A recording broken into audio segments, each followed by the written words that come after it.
This is now a new case of induction with a subcutaneous ICD, and you can see this quite unusual aspect that we observed in very few patients after induction with 50 Hz. The 50 Hz burst has been efficient to induce a very fast and polymorphic ventricular arrhythmia, so ventricular fibrillation. But if you look carefully at the tracing, you can see that there are some additional signals, very high frequency signals suggested of a noise, maybe of myopotentials. So despite the induction of real ventricular fibrillation, the device does not diagnose the arrhythmia and classifies the signals as noise and therefore does not charge the capacitor.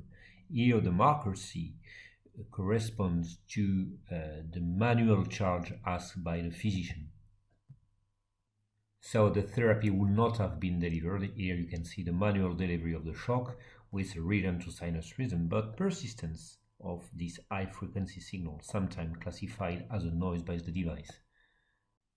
The source of the noise is uncertain, but this kind of tracing was always observed with the primary vector, which is directly in contact with the diaphragmatic muscle.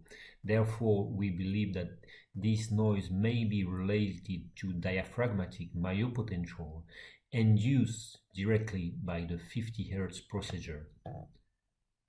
This kind of problematic tracing has not been described in real life except during an induction procedure.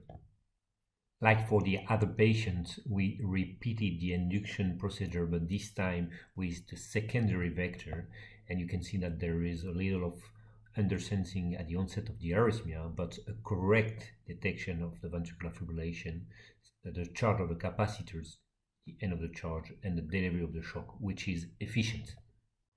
So it is likely that this problematic tracing, meaning ventricular fibrillation not detected by the device because of the presence of a concomitant noise, may be restricted to the induction procedure and may not be observed in the real life.